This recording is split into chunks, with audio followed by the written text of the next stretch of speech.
8.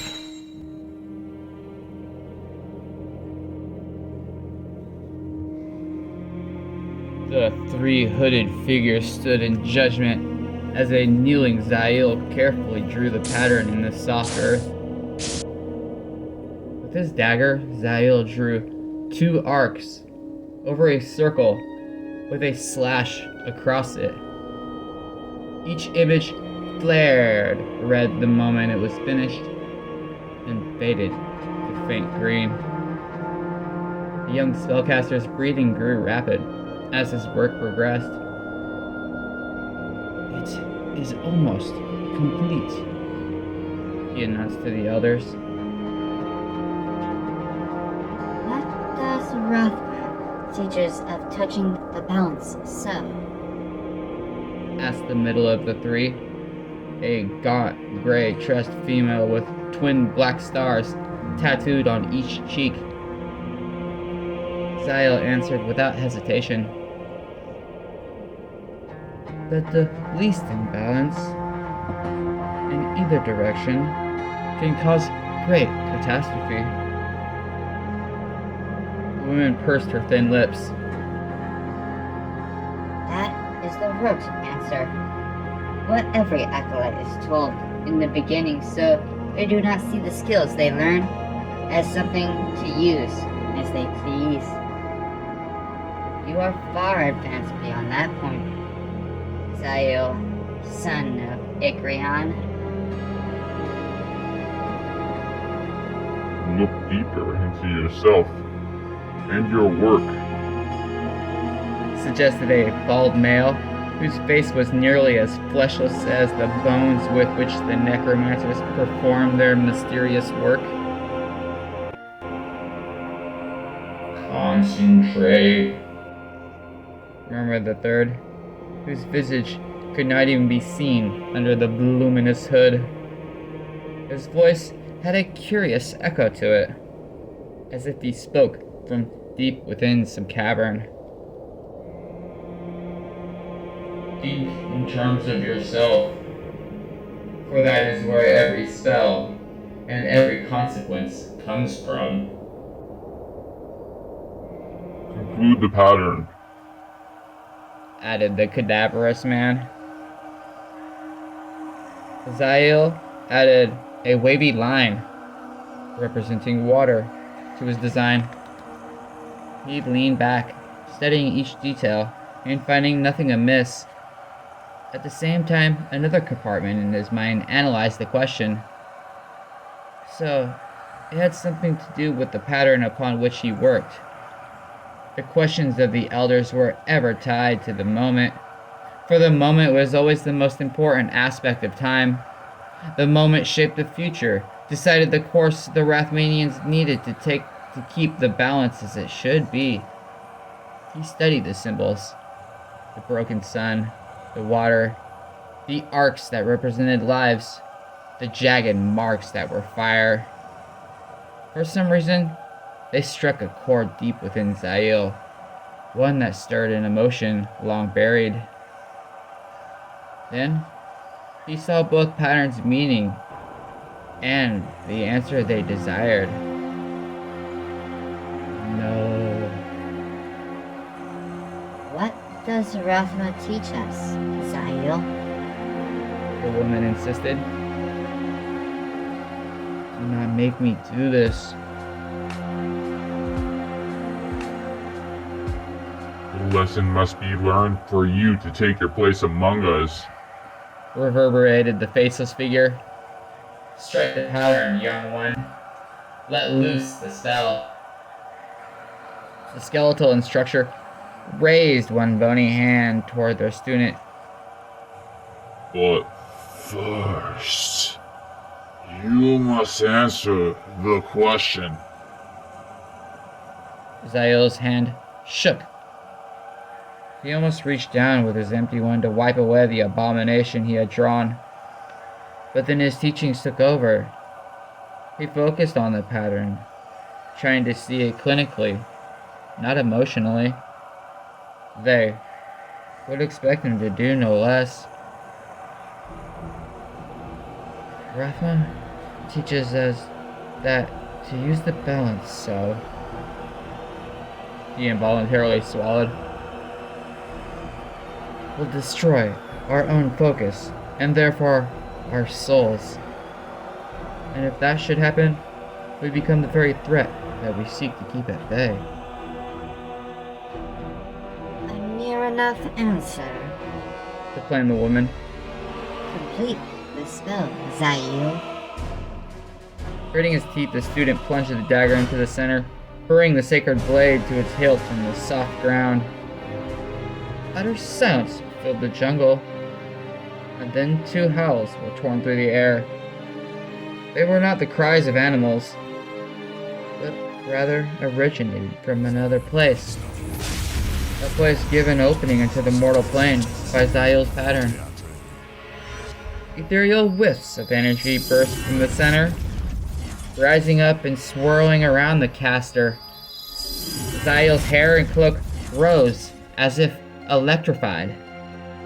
Even the garments of the skeletal man and tattooed woman reacted, although their shadowed companion appeared untouched in even the slightest way.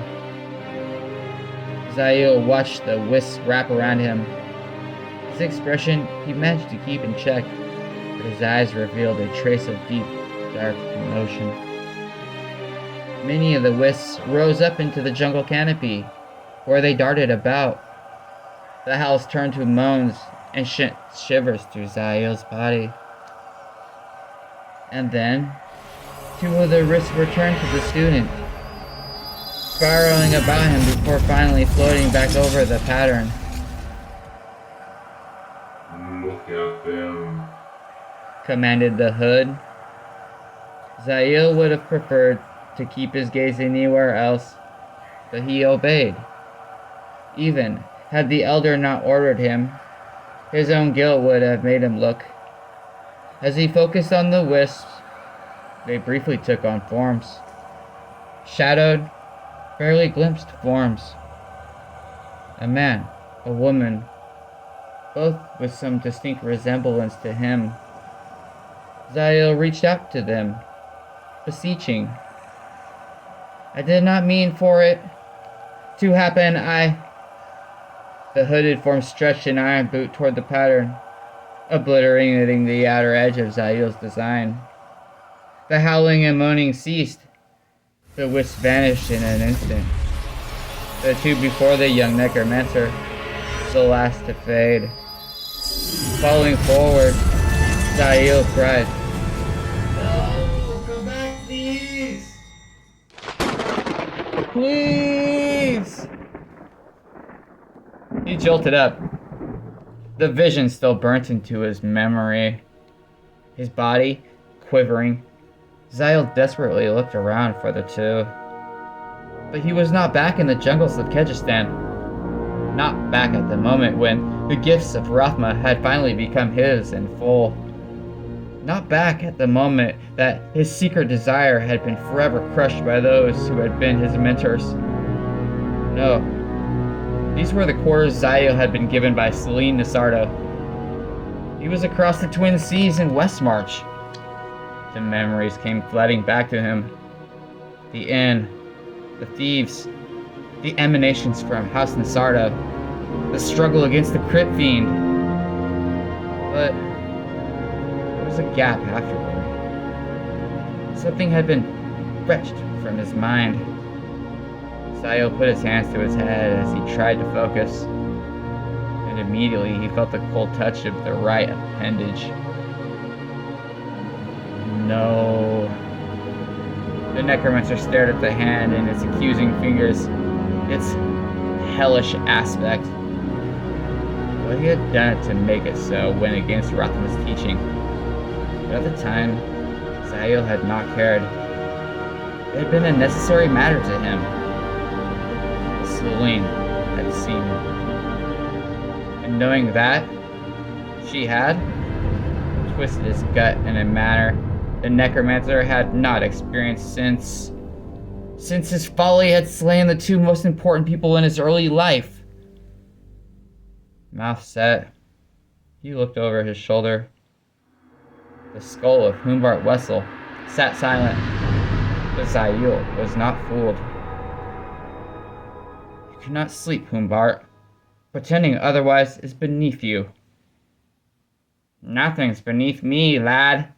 Save this piece of furniture. The Rathmanian slid off the bed. His muscles ached, but he ignored the inconvenience. Spare me your witticisms. What happened in the crypts? What didn't? The skull quickly told him the details, adding the flourishes the undead mercenary stories generally contained. Zael bit back further retorts as he listened, his analytical mind piecing together the facts between Humbart's exaggerations. Pul's death he already knew of, and although the children of Rothma were supposed to be above mourning, for was not death simply another state? Zael regretted the bodyguard's sacrifice. Celine had one less protector, something the noble woman could ill afford. She was entangled in a matter that stretched beyond the mortal plane, and even beyond the realm of the dead. There was a foulness to this that disturbed the necromancer, a foulness he felt was tied in part to the destruction of the World Stone.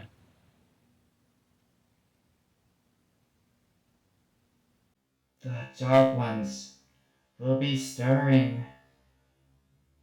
A jungle spirit had told him during a summoning he had made prior to sailing. Even the lost ones. She took your handiwork well, lad, Humbart blatantly added. After the initial shock, of course.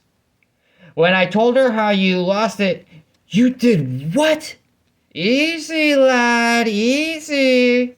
She's a strong one, that girl is. Could be one of your kind, at least in terms of will. Understood right off what you were trying to do in Ure, and why you felt you had to fix that limb as best as you could. The words did nothing to assuage Zael. And you told her what I... The skull's brow ridge almost seemed to wrinkle. Of course not. Some things should remain better unknown. Or forgotten. Yes. Zael's head suddenly throbbed so much that he had to sit back. He breathed cautiously, letting his measured inhalants calm him. The throbbing subsided. Did anything amiss happen while I was unconscious? The lady had a visitor. I gather it was this Lord Jitten. That perked the necromancer's interest. Indeed. I wish I could have met him. Humbart snorted. He certainly left her in an ill mood, I can tell that.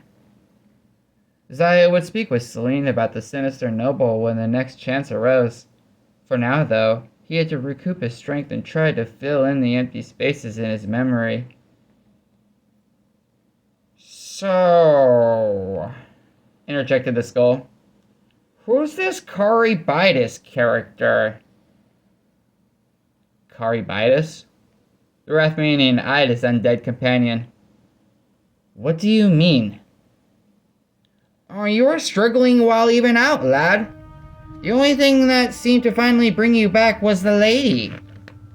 She's got a gift on par with yours, I think. If she only knew how to use it properly. Celine had done well enough at first in the crypt. Still, instinct went only so far. What the noblewoman needed was a proper training by a sorcerer. Not Zael, of course, but someone whose area of expertise was more acceptable. He returned to the subject at hand. And this is when I mentioned Caribitis? Somewhere about there, yeah. So who is he? Frowning, Zael responded. I have no idea. And are you usually in the habit of mouthing names you don't know? I've not noticed that since our partnership began, boy. I am not. The necromancer pondered the name again, rolling it over his tongue and tossing it about in his thoughts. Caribitis. Caribitis. It had a familiar ring, and yet nothing came to mind. The holes in his memory.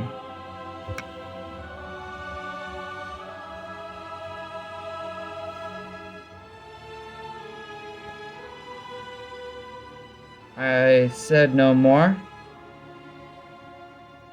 Wish I could tell you otherwise. Zael filed away the name for later investigation. Perhaps Caribitis was a demon. Certainly that would explain much. And yet... Rising, he headed for the door. Where do you plan on going? I need to return to the Nisardo crypt. Not like that, you shouldn't, pointed out Humbart. The necromancer paused to gaze down at himself. He wore only his pants, the one item the modest Celine had left him, and those were torn. His boots stood at the side of the bed, forgotten by him in his haste. It showed Zael's chaotic state of mind that he stood barefoot and all but unclothed, yet still ready to re-enter the treacherous realm below. He had not even thought to take his dagger with him. I think you better sit down for a while, lad. I have no... There was a tentative knock at the door. Without thinking, Zael said, Enter. The door swung open and Celine stepped in. She took one look at Zael and gasped. The necromancer instinctively brought up his hands, blatantly realizing that he now presented his hostess with another good look at the right one. Pulling it right behind his back, he muttered, Excuse my state, my lady. Celine had already turned away. I thought I heard your voice, but I expected you'd be in bed. It was so careless of me. I was just so relieved to know that you were conscious. Looking around, the Rathmanian located the remains of his cloak. He draped it over his form, and despite its ragged condition, it helped ease his thoughts. I was inconsiderate. You may look this way again. As she turned, he noticed a blush on her cheeks. Not accustomed to such reactions from women, the necromancer glanced at the bundle in her arms. Clothing? Your measure is near enough to Sardak that I dare to have some garments ordered. Simple ones, but akin to what you wore. The cloak lacks the marking of your calling, but... He took the clothing from her. But they will all do splendidly. I am in your debt. Her expression grew utterly serious. Not in the least. Not after... all that. I'm sorry about Polth. I know that he meant much to you, as you did to him. Such loyalty is not bought with coin. Polth's father served my father, Celine bowed her head. as did his father before him. The Nisardo curse appears to be on his family as well, for he was the last of his line. Zael considered. If you would like, I could... His unfinished offer was quickly cut off by her gaze. No, no more of that. Let Polth rest. Let my husband rest. It was more than a wasted effort. It was a costly one. But not entirely without some knowledge learned. Tell me, does the name Caribitis mean anything to you? No, but it seemed as if it did for you, Master Zael.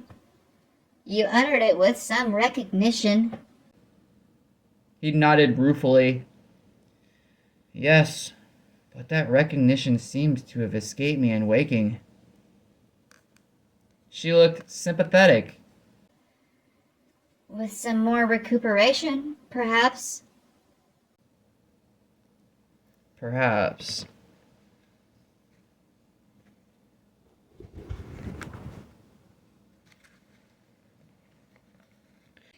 We can talk about this in a few minutes. Celine insisted. You must be famished. The unfamiliar rumble of hunger had made itself noticed, but Zio considered such a mundane necessity the least of his concerns. Still, it would allow him to dress and give his hostess a moment respite. Some broth will do. You'll eat more than that if I have my hand in it. She turned away. I'll see to it immediately. Lady Celine. When the noblewoman looked back, Zio continued. You had a visit from Lord Chiton, I understand. Her expression indicated her deep distaste for the man. Should you find yourself in his company again, it would be best if you did not, for any reason, mention this Caribitis to him. Do you think he'd know who he was? The necromancer silently cursed, realizing that he just put a notion in Celine's head. Please, do not mention the name. She turned from him again. I'll bet I'll be seeing Lord Jitten anytime soon. At least if I can help it. Be back with something for you to eat. She closed the door behind her. Humbart chuckled darkly. Zio glared at him.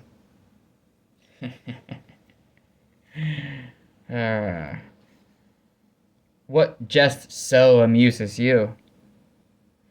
'Tis clear that Rothma teaches much, but obviously little when it comes to dealing with a woman. Or maybe it's just yourself. She will listen. She is sensible. The fleshless head said nothing. Beset by an unfamiliar sense of frustration, Zio focused on dressing. Celine had found garments remarkably similar to his own. Even the cloak. It lacked many of the inner pockets with which his previous one had been adorned, but the necromancer could add those when he had time. One thing, however, could not wait. Unlike his previous cloak, this one had not been made ready. Spreading it across the bed, Zio went to one of his pouches and removed a crimson candle. He gently centered the squat piece on the cloak, then locating his tinderbox, lit the wick. The moment it ignited, the oil lamps illuminating the room muted. Shadow fell upon the chamber. The flame from the candle rose strong, but its color was as red as blood, and only served to add to the ominous aspect of the spell. Zio stretched forth his skeletal hand and touched the tip of the flame. What sounded like a brief, angry whisper emanated from the candle. A small wisp of smoke rose above the bed. It writhed for several seconds, then slowly formed a murky mouth.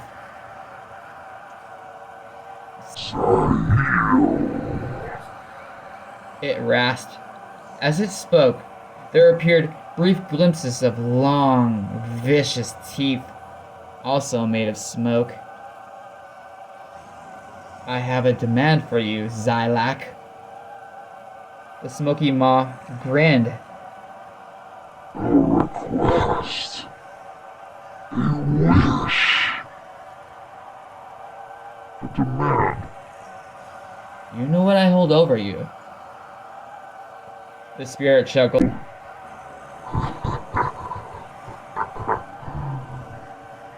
Candle grows shorter. Soon it will not light. Zio shrugged off his reminder. I will worry about that when the time comes.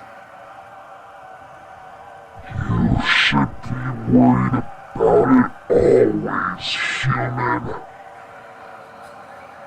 From seemingly nowhere, the Rathmanian's left hand suddenly revealed his pale dagger.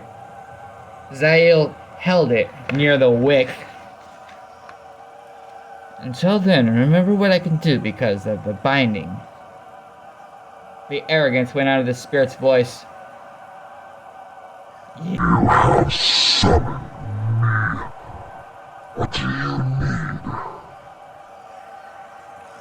As you did before with my previous cloak, do so with this one.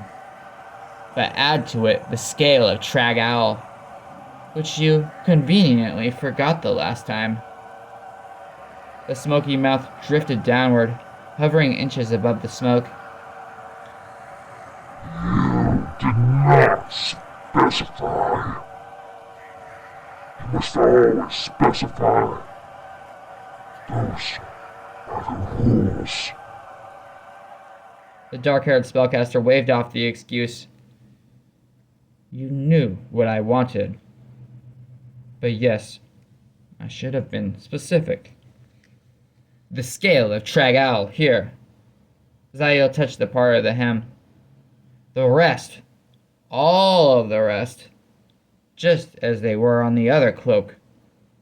No deviations, no missing marks, exact duplication. You are learning well, Sahil human. Many others of your ilk not be so swift to understanding. The mouth grew broader. I am ever hungry. Do as I command. Now. I'll waste no more of the wick on you. To emphasize this point, Zael touched the edge of the flame with his dagger tip. What could be best described as a gasp escaped from the entity. The mouth floated closer to the cloak. For a moment, nothing happened, but then suddenly the mouth inhaled sharply. No mistakes or lapses, reminded Zael. Zylak made no reply. Instead, the demonic mouth exhaled. Small symbols composed of smoke issued forth, scattering over the cloak. Zael's practiced eye quickly surveyed each rune, noting shapes and nuisances. On another level, he sensed each rune's individual magic. But the count was off. All of them, Zylak. I merely paused to catch my breath. The mouth quickly assured him. It exhaled again, and two more tiny symbols fluttered out to join the rest. Zael looked them over one more time, finally nodding. No sooner had he done so than the symbols dropped upon the hem and other specific places on the cloak, even those located underneath. Zael touched the garment, and the first of the runes crystallized. It flared a bright silver, then seemed to vanish from sight. One after another, the rest of the symbols did the same. Zael watched until he was certain that the last of them had become a part of the cloak, then at last pulled the dagger away from the wick. Rightly done. Would I fail you?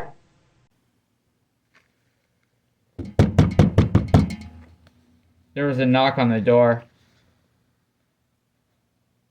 The mouth rose up, turning toward the door at the same time. I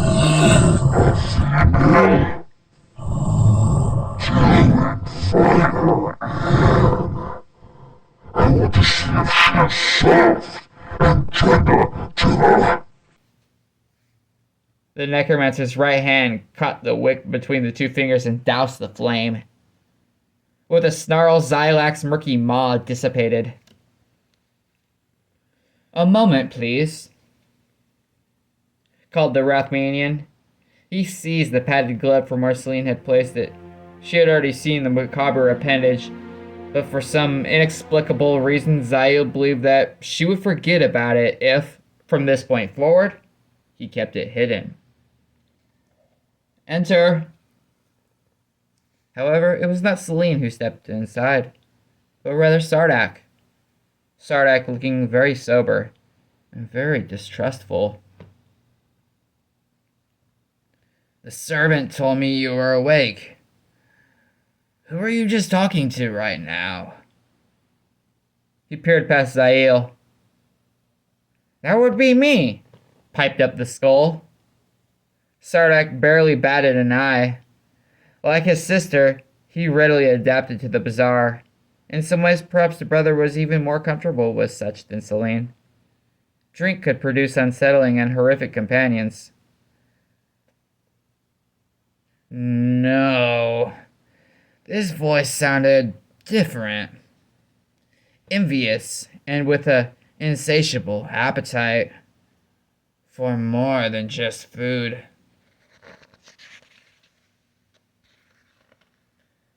Was there something you required? Asked the necromancer. Sardak shut the door. Just a short, friendly talk before my darling sibling returns with your meal. I don't like your kind, Master Zael. You pry into things that no one should.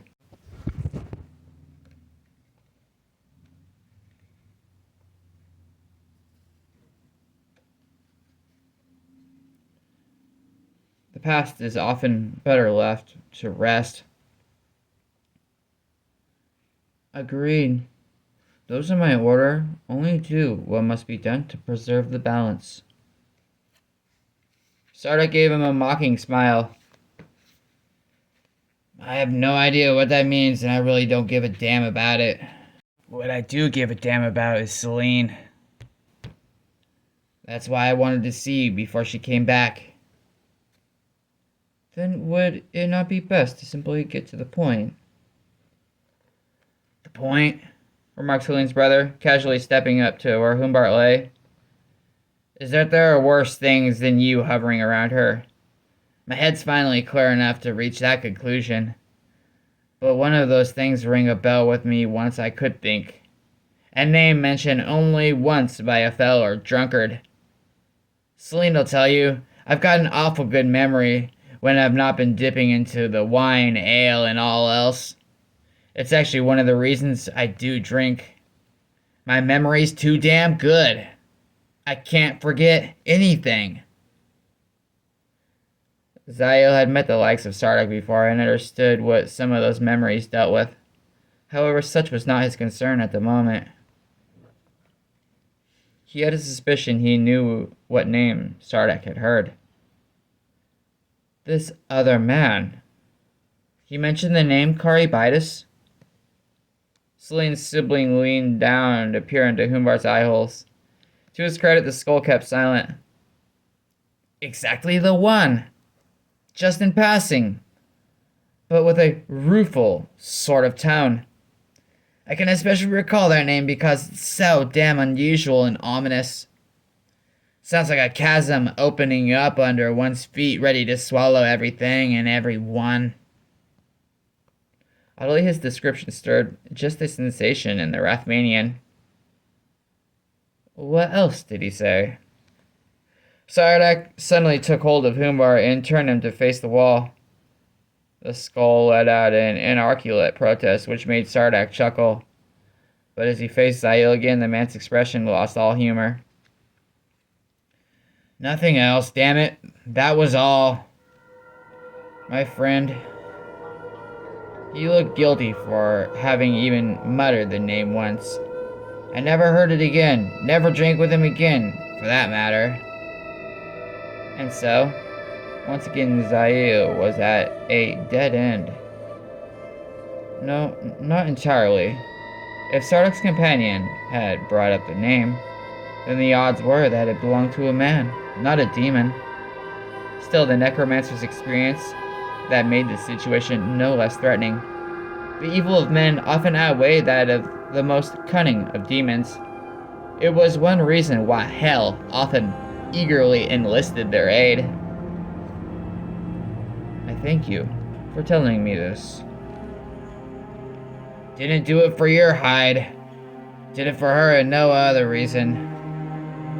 Sardak looked resentful, though Zael had given him no reason to be.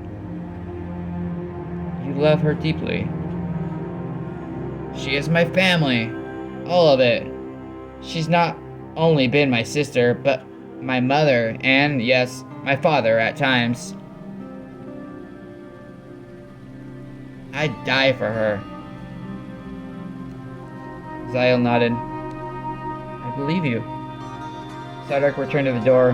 He exhaled deeply, then muttered, Anyway, I thought that telling you I heard the name might help in some way. I don't like you, but she trusts you, and she's the better judge of character.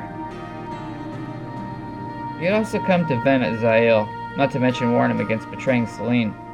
Nonetheless, the necromancer offered, She trusts you, too. For the first time, he caught Sardak off guard. Yes. I suppose she does. Zael considered all that had been told. One possible, albeit remote, hope came to mind. Your fellow drinker. Perhaps I could find him, learn more from him. Do you know his name or where he might be found? Oh, I know where he can most definitely be found. But you won't be able to get there. They'd never let one of your kind in. That would cause all sorts of wonderful chaos. The younger Nasardo snickered. Almost be worth it. Not that it could ever come about. Zael had sudden visions of himself trying to enter the Zakarum church itself. Surely Sardak's companion had been some worker or low-level acolyte for the brother to have such a reaction. He is among the clergy, then? Good grief, no! Although that would be humorous, too. No, Master Zael. Edmund's in even more stifling place. He's personal aid to our new beloved king.